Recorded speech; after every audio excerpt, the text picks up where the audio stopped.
वहाँ पे भारी चोरी हुई है और थोड़ा बहुत नहीं जो है सैकड़ों हजारों करोड़ की लोग बात कर रहे हैं कि वहाँ से जो है चढ़ावा और चंदा जो है चोरी हुआ है।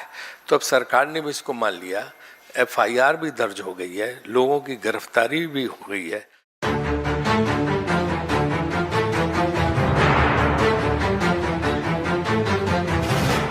नमस्कार, मैं हूं आपका दोस्त आलोक कुमार।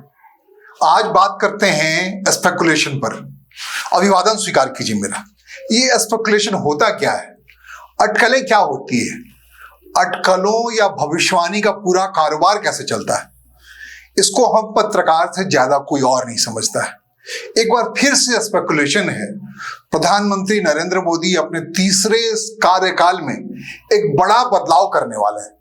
ये स्पेकुलेशन है, अटकल है। ये कई बार सटीक जाके लगता है, कई बार नहीं लगता है।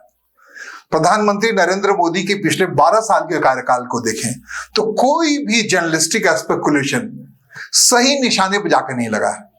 कोई भी ऐसा दावेदार नहीं आया है जो पहले के भांति कह दे कि देखिए हमने कहा था हुआ ऐसा ही। लेकिन स्पेकुलेशन का जो मनोविज्ञान है, जैसा शुरू में हमने कहा, वो मनोविज्ञान काम करता रहता है। हर इंसान को लगता है कि हम भविष्य को देख रहे हैं, हम भविष्य को समझ रहे हैं। हमारे अतीत की जो अवधारणाएं हैं उसके बेस पर हम कई बार उसमें सही भी साबित होते हैं। इस लिहाज से इस बार कहा जा रहा है प्रधानमंत्री नरेंद्र मोदी सरकार और संगठन में आमूल चूल परिवर्तन की तैयारी कर रहे हैं। गुरुवार को गृह मंत्री अमित शाह राष्ट्रपति द्रौपदी मुर्मू से क्या मिल गए। अटकलों के बाजार को मानो आग लग गया। गृह मंत्री से पहले प्रधानमंत्री द्रौपदी मुर्मू से मिल चुके थे। तो कहा गया, पूरी परिपाटी गढ़ी गई जिस आकलन के आधार पर लोगों ने लगाया कि हो ना हो ये उसी संभावित बदलाव के लिए मुलाकात है जिसमें बीते 5 महीने से भारतीय जनता पार्टी के युवा राष्ट्रीय अध्यक्ष अपने संगठन के विस्तार या अपनी टीम की घोषणा की तैयारी में लगे पड़े हैं। और दोनों का अनुनाश्रय संबंध है। भारतीय जनता पार्टी अपने संगठन की घोषणा करेगी, उसमें महासचिव होंगे, उपाध्यक्ष होंगे, तमाम टीम के सदस्य होंगे, और उनको जहां समायोजित नहीं किया जा सकता वहां तो उनको केंद्रीय मंत्रिमंडल में बाकियों को जगह दे दी जाएगी। दोनों में एक रिश्ता है। या केंद्रीय मंत्रिमंडल में ज्यादा पात्र लोगों को रखा जाएगा या संगठन में ज्यादा पात्र लोगों को रखा जाएगा, ये सब नितिन नवीन और प्रधानमंत्री नरेंद्र मोदी को तय करना है। या यूं कहें, दोनों बातें ही प्रधानमंत्री नरेंद्र मोदी के राय मशविरे से ही तय होनी है। हाँ, अमित शाह की बड़ी महत्वपूर्ण भूमिका है। कहते हैं प्रधानमंत्री तमाम चाबी अमित शाह के पास सुरक्षित रखते हैं। यही वजह है कि जब चारों ओर स्पेकुलेशन चल रहा है, अटकलें चल रही है, मंत्रिमंडल विस्तार की बात हो रही है, राज्यपालों को बदलने की बात हो रही है, कहा जा रहा है व्यापक पैमाने पर राज्यपालों की ट्रांसफर पोस्टिंग होनी है, एक राज्य के राज्यपाल दूसरे राज्य में भेजे जाने वाले हैं, कुछ की छुट्टी होने वाली है, कुछ पुराने पुरोधाओं को राज्यपाल की कुर्सी पर बिठाया जाना है। इतना ही नहीं, बार बार और लगातार ये अटकलें लगाई जा रही हैं, स्पेकुलेशन लगाया जा रहा है कि कई नॉन परफॉर्मिंग मुख्यमंत्री बदले जाएंगे। मध्य प्रदेश के मुख्यमंत्री मोहन यादव के खिलाफ जिस ढंग से भ्रष्टाचार का मामला उभर के आया है, तो प्रधानमंत्री को उन्हीं बातों को याद करके न खाएंगे न खाने देंगे के सिद्धांत के आधार पर कई लोग दावे के साथ कह रहे हैं, स्पेकुलेशन लगा रहे हैं, दावा टाल ठोक के कह रहे हैं मोहन यादव तो इस बार गए। क्या ये सच होने वाला है? अगर सच हो जाए तो गृह मंत्री शिवराज सिंह चौहान को मध्य प्रदेश के मुख्यमंत्री कुर्सी से हटाया गया है, वो भारतीय जनता पार्टी केंद्रीय नेतृत्व के लिए एक पश्चाताप का कारण बना हुआ है, उसकी धुलाई हो जाएगी। अकेले मोहन यादव ही क्यों, पर्ची मुख्यमंत्री कहे जा रहे राजस्थान के मुख्यमंत्री, जो संगठन और मुख्यमंत्री या सरकार के बीच में जो रिश्ता होना चाहिए उसकी डोर बिल्कुल ढीली पड़ी हुई है, कहीं से कुछ बंधा नहीं पड़ा है। बड़े उमंग के साथ राजस्थान के जो लोगों ने अशोक गहलोत को हटा करके भारतीय जनता पार्टी को सरकार में लाया था। कहते हैं इससे पहले जब तक वसुंधरा राजे सिंधिया थी मुख्यमंत्री या नेतृत्वकर्ता के तौर पर थी राजस्थान में, तब संगठन की काफी महत्वपूर्ण भूमिका होती थी। अब जब से नए मुख्यमंत्री बनाए गए हैं तब से कोई भूमिका नहीं है। हालांकि उप मुख्यमंत्री दिया कुमारी को लेकर बहुत सारी बातें कही जा रही है। उनका जो ओज है, उनका जो कामकाज का तरीका है, संगठन से जो लगाव है या एक्टिविटीज है, जिस ढंग से एक्टिव रहते हैं, कहते हैं उनको राजस्थान से निकाल के केंद्रीय मंत्रिमंडल लाने की तैयारी हो रही है या संगठन में कोई महत्वपूर्ण भूमिका दिया जा रही है। इस लिहाज से क्योंकि वसुंधरा राजे सिंधिया की लकीर को, जो गाढ़ी लकीर बनी हुई है महिलाओं के बीच में, उसके मुकाबिल खड़ा करने के लिए राजस्थान की इस नेत्री को विशेष जगह दिया जाने वाला। ये सब स्पेकुलेशन है। फिर से मैं कह रहा हूं, स्पेकुलेशन खरा भी उतर सकता है, खारिज भी हो सकता है। तो उस स्पेकुलेशन का आधार पर दिया कुमारी को लेकर तमाम तरीके की बातें कही जा रही है। जिस ढंग से भारतीय जनता पार्टी एग्रेसिव है 33% महिला आरक्षण के नाम पे, संगठन में भी महिलाओं को महत्वपूर्ण भूमिका देने की तैयारी हो रही है। नितिन नवीन जो युवा राष्ट्रीय अध्यक्ष है, युवा चेहरा है, उनकी टीम को युवातर रखने के लिए बहुत सारी महिलाओं को, बहुत सारे नेताओं को जगह देने की बात हो रही है। कह रहे जिस ढंग से राम मंदिर का मामला उभरा है, सरकार को तमाम तरीके की बदनामियों का सामना करना पड़ा है। चंपत राय आखिरकार काफी कालिक लगा के इस्तीफा दे गया।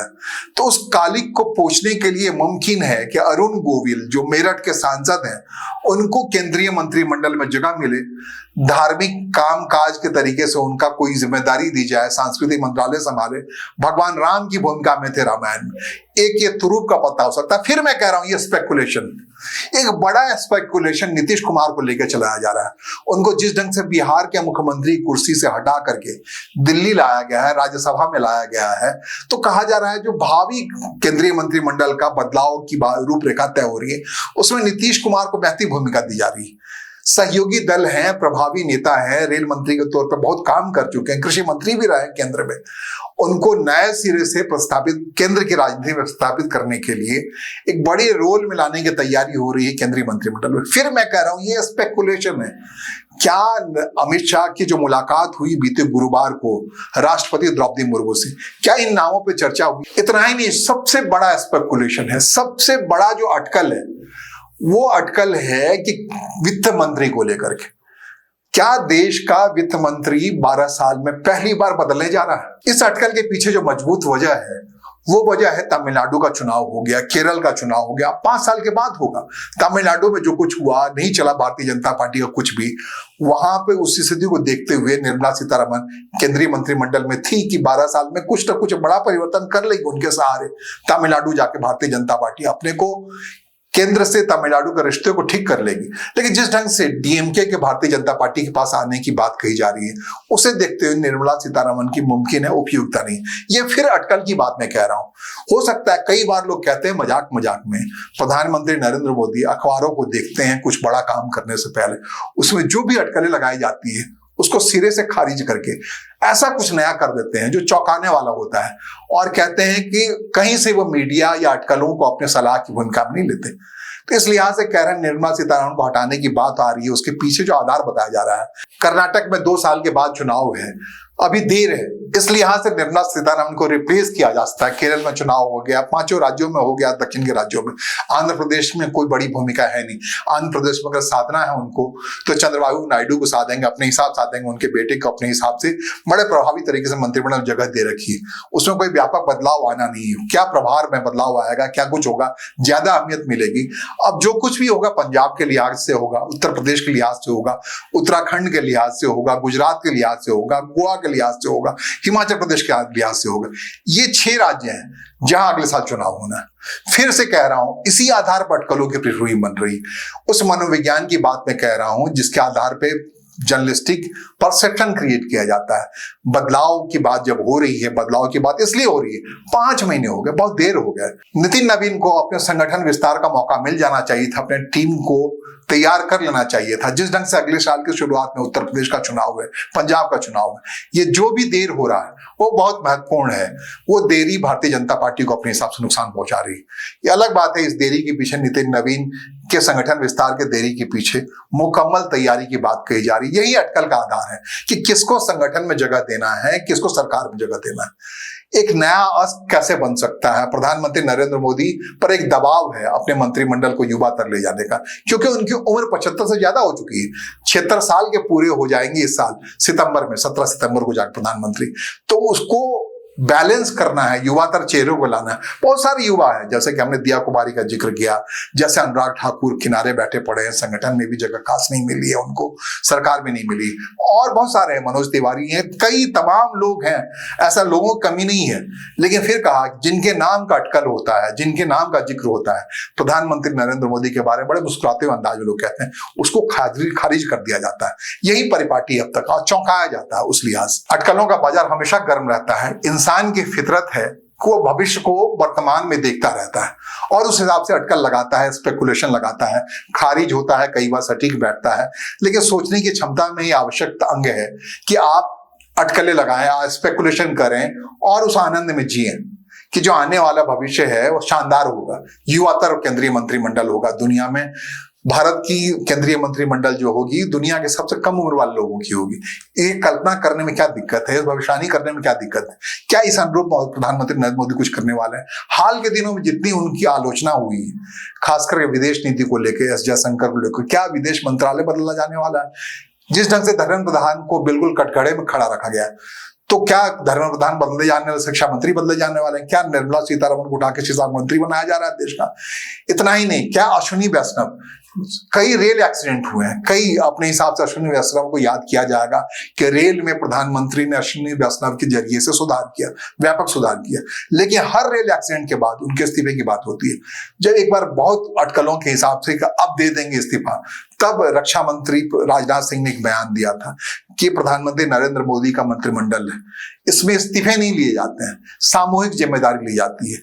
मतलब मोटे तौर आप समझ लीजिए, सामूहिक जिम्मेदारी जाती है, बड़ा गंभीर सवाल है। इन स्पेकुलेशन के, इस्तीफे के स्पेकुलेशन की वजह लाल बहादुर शास्त्री को याद कीजिए, रेल एक्सीडेंट हुआ, रेल मंत्रालय छोड़ दिया, इस्तीफा दे दिया, एक झटके में दे दिया। माधवराव सिंधिया याद कीजिए, कांग्रेस मंत्रिमंडल, उन्होंने इस्तीफा दिया। इस्तीफा होता रहा है।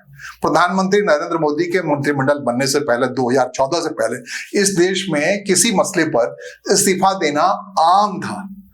मांग उठती थी इस्तीफे की, जैसे कभी जनजी लोगों ने मांग रख रखी है, कॉकरोच जनता पार्टी के लोगों ने मांग रख रखी है।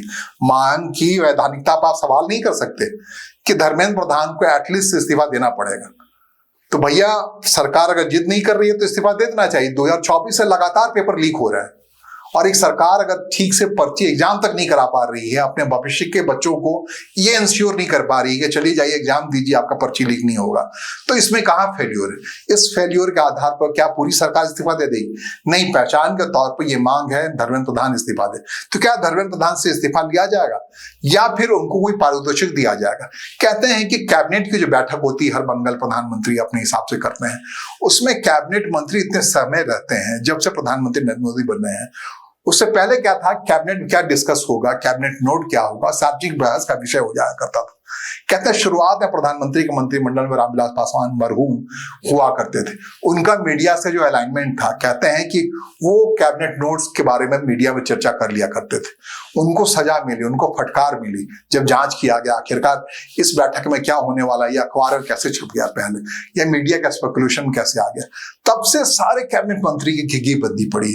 कोई नहीं कह सकता है कि आज की कैबिनेट में कौन सी डिस्कशन है। कहते हैं कई मरतबा ऐसा होता है कि जब कैबिनेट मंत्री बैठ जा करते हैं तो नोट आता है, वहां पर राय ले ली जाती है और मुकम्मल तैयारी से कैबिनेट मंत्री को वहां जाना पड़ता है। इससे पहले ऐसा कभी नहीं हुआ। उस मंत्रालय की कौन सी जानकारी प्रधानमंत्री व्यक्तिगत तौर पे किस कैबिनेट मंत्री से पूछ लेंगे और किनको सिर के बल उल्टा खड़ा कर दिया जाएगा, ये आशंकाएं लगातार बनी रहती है। इसलिए कहते हैं जो चुनिंदा लोग ही वहां, सक्षम लोग ही उस मंत्रिमंडल में। प्रधानमंत्री अगर धर्मेंद्र प्रधान के परफॉर्मेंस उस कैबिनेट मीटिंग में खुश है तो बाहर क्या शिकायत हो रही है उसे कोई लेना देना नहीं। राजनाथ सिंह की भूमिका से प्रधानमंत्री खुश है तो रक्षा मंत्रालय को लेकर या टंग ऑफ स्लिप्स को लेकर बहुत सारी जानकारियां हो रही है। रक्षा मंत्री राजनाथ सिंह के बारे में कहते हैं वो निंदा मंत्री है, निंदा प्रस्ताव अगर किसी मसले पे हो वो लेते हैं और प्रहसन के अंदाज में कहा जाता है, लेकिन बने हुए हैं सरकार में। इसी ढंग से अरुण जेटली जब वित्त मंत्री थे उस हिसाब से तब भी बड़ी बातें होती थी और उनको हटा के निर्मला सीतारमण को जिस ढंग से लाया गया। निर्मला सीतारमण जो वित्त मंत्री है, उनके पति भी उनके खिलाफ, वित्त मंत्रालय के खिलाफ या वित्तीय स्थिति के खिलाफ अखबारों में खुलेआम सरेआम विपक्ष में लिखते रहे, लेकिन अक्षुण्ण रूप से निर्मला सीतारमण के पास वित्त मंत्रालय मौजूद रहा, लगातार पेश कर रही। अब जब इस मोड़ पे चर्चा आ रही है शक्तिकांत दास को लेकर के, जो प्रधानमंत्री के सलाहकार है और वित्तीय मामलों के सलाहकार हैं, वो रिजर्व बैंक के गवर्नर रह चुके हैं, उनको कहा जा रहा है सरकार एक्स जो नौकरशाह हैं उनको सरकार अपने हिसाब से जयशंकर को जिस ढंग से विदेश मंत्रालय दिया गया, इस ढंग से वित्त मंत्रालय दिया जाएगा। वित्तीय स्थिति की निगरानी के लिए सबसे मुफीद है शक्तिकांत दास। लेकिन ये अटकल है, इस अटकल पे कौन सही बैठेगा, कौन गलत बैठेगा, हो सकता है जब ज्यादा चर्चा हो गई तो ये अटकल के आधार पे हो सकता है निर्मला सीतारमण रीइंस्टेट अपनी स्थिति बनी रहे, उनके बदलाव की जो बात आ रही है उससे कोई फर्क नहीं पड़ने वाला। शक्तिकांत दास को ही कहा जाए कि जाई सलाहकार की भूमिका रही, निर्मला सीतारमण चेहरा रहेंगी, लेकिन आप अपने हिसाब से उनको वित्त मंत्री के तौर पे बिहेव करने के लिए तमाम सामग्री दे दें। कहते हैं फेटा फेटी का जो क्रम है, कई दफे ऐसा देखा इस सरकार में, लोगों ने देखा है। कृषि मंत्रालय की ब्रीफिंग रक्षा मंत्री करते हैं, रक्षा मंत्रालय की ब्रीफिंग वित्त मंत्री करते हैं, वित्त मंत्री की ब्रीफिंग शिक्षा मंत्री करते हैं। मंत्रिमंडल में जो चेहरा अलग अलग है, अलग अलग नहीं है। दरअसल ये प्रधानमंत्री नरेंद्र मोदी का मंत्रिमंडल है, चेहरा एक है, उनके पास समय नहीं होता, जैसा भी 3 दिनों के विदेश यात्रा पर चले गए। तो मंत्रिमंडल विस्तार या बदलाव की जो भी कोशिशें हैं गृह मंत्री अमित शाह के हवाले से की जा रही है, वो तैयार किया जा रहा है, लेकिन चेहरा प्रधानमंत्री नरेंद्र मोदी है। Leader is one. कहते हैं प्रधानमंत्री नरेंद्र मोदी के ताकत के बारे में, उनकी संरचना के बारे में, कि कहते हैं कि आफ्टर नरेंद्र मोदी हु, कहते हैं 1 2 3 4 5 10 तक आप छोड़ दिए, 10 के बाद अमित शाह का शायद नंबर आता होगा, क्योंकि इस ढंग से उनकी पूरी पॉलिटिक्स है। आसपास प्रधानमंत्री का कोई भी नहीं। बार बार ये अटकल लगती है, प्रधानमंत्री का उम्र होने को है, क्या वो रिटायर होंगे? क्या खास करके नीतीश कुमार को लेकर कहा जा रहा है कि कोई ऐसा भौचक वाला काम कर दें प्रधानमंत्री नरेंद्र मोदी कि ला करके जातिगत समीकरण को साधने के लिए नीतीश कुमार को प्रधानमंत्री कुर्सी पर लाके बिठा देंगे, अपनी कोई नई भूमिका तय कर लेंगे, कई लोगों के मार्गदर्शक मंडल में आएंगे। ये सारी अटकलें हैं जो चल रही मीडिया में। मैं एक बार फिर से कह रहा हूं, अटकल अपने साइकोलॉजी के हिसाब से, मनोविज्ञान के हिसाब से तमाम पत्रकार कर रहे हैं। जिसमें शक्तिकांत दास की बात हो रही, निर्मला सीतारमण की बात हो रही है, धर्मेंद्र प्रधान की बात हो रही है, कई राज्यों के मुख्यमंत्री के बदलने की बात हो रही है, राज्यपालों के बदलने की बात हो रही है। ये लगातार होता रहता है। ऐसा नहीं है कि मुफीद होगा, स्पेकुलेशन सही होगा, सटीक होगा, गलत होगा, लेकिन गलत होने के बावजूद फिर से यह जारी रहेगा, क्योंकि मनोविज्ञान है। इस मनोविज्ञान के आधार पर खास करके पूरी पत्रकारिता इसी आधार पर चलती है। जब सूचना नहीं आ रहा होता है तो इसी ढंग के स्पेकुलेशन क्रिएट किया जाता है, सूचना के बाजार को गर्म रखा जाता है। ये बाजार है, वहां खुराक के तौर पर अगर दर्शकों को आप नहीं कुछ देंगे तो क्या देंगे? तो जिसके अंदर जितनी ज्यादा स्पेकुलेशन की ताकत है वो पूरी ताकत लगा देता है। कहता पूरा कायाकल्प होने वाला है, आमूलचूल परिवर्तन होने वाला है। स्पेकुलेशन इसे कहते हैं, अटकल इसे कहते हैं, आशंका इसे कहते हैं, संभावना इसे कहते हैं, और ये सतत जारी है, लगातार फेल हो रहा है। कहा ना 12 साल से लगातार फेल हो रहा है। हर साल ऐसा स्पेकुलेशन होता है, फला मुख्यमंत्री को बदला जा रहा है, फला राज्यपाल हटाए जा रहे हैं। इसकी बड़ी आलोचना हो गई सार्वजनिक जीवन में। जैसे चंपत राय को छोड़ते छोड़ते 78 दिन लग गए। ये प्रधानमंत्री नरेंद्र मोदी का काल है, जहां वो कहते हैं ना खाएंगे ना खाने देंगे। उस माहौल में 18 दिन लग गए मामला चंदा चोरी के मामले को उभरे हुए, तब जाके चंपत राय का इस्तीफा हुआ। आप समझ सकते हैं कितना इस मामले में डिलेड है। आशंका ऐसी थी, अटकलें ऐसी थी कि नाम आया, इस्तीफा हुआ, इस ढंग से आमूलचूल। लेकिन नहीं, इस सरकार में अपनी रफ्तार से, अपने अंदाज में काम होता है। अगर आप ज्यादा स्पेकुलेशन लगाएंगे तो खारिज होगा, और खारिज होगा, लेकिन फिर भी ह्यूमन साइकोलॉजी कहती है अटकलें तो जारी रहेंगे जी, स्पेकुलेशन तो लगता ही रहेगा। हाँ, स्पेकुलेशन के आधार पर कहा जा सकता है कि इस मानसून सत्र में बड़ा बदलाव होने वाला है। भारतीय जनता पार्टी में नितिन नवीन की टीम को दुरुस्त करने के लिए बड़े लोग संगठन में शामिल किए जाने हैं। वो इसलिए शामिल किए जाने हैं कि जातीय समीकरण को साधना है, उत्तर प्रदेश उत्तराखंड के चुनाव को देखना है, पंजाब के चुनाव को देखना है, हिमाचल प्रदेश के चुनाव को देखना है, 5 राज्यों के चुनाव को देखना है, गोवा, गुजरात भी इसी साल के आखिर में। तो इन सब को इसी बदलाव में समायोजित करना है और प्रभावी बनाना है। हालांकि सरकार के बारे में कहते हैं इसे 2 ही लोग को चला रहे हैं, प्रधानमंत्री नरेंद्र मोदी हो या अमित शाह, उनके आंख नाक कान बन के जो चला रहे हैं। इन्हीं 2 को पता है ये बदलाव का स्वरूप क्या है। जब बदलाव आकार ले लेगा, जब बदलाव कागज में दिख जाएगा, कहते हैं रातों रात बदल दिया जाता है मामला। लोग अटकल लगाते रहते हैं और सब कुछ सटीक होता है, लेकिन रात में जब मुलाकात होती है इन दोनों की, उसमें चीजें बदल जाती हैं। इसलिए आज से अटकलें भले ही फेल हो, लेकिन ये बात तय है कि बड़े बदलाव से प्रधानमंत्री नरेंद्र मोदी की सरकार गुजर रही है, भारतीय जनता पार्टी गुजर रही है। तमाम आलोचनाओं से उबरने की कोशिश में भारतीय जनता पार्टी, नितिन नवीन जो राष्ट्रीय अध्यक्ष है, उनकी टीम में बड़ा व्यापक बदलाव आने वाला है। जिन के कंसिडरेशन की बात हो रही है, महिला आरक्षण के लिहाज से महिलाओं को सरकार और संगठन में समुचित जगह देने की बात हो रही है। सिर्फ भारतीय जनता पार्टी में नहीं, विपक्ष में कांग्रेस पार्टी भी ऐसे ही किसी बड़े बदलाव से गुजर रही। इस पर फिर कभी, फिलहाल मुझे सुनने और समझने के लिए आपका आभार। नमस्कार, धन्यवाद।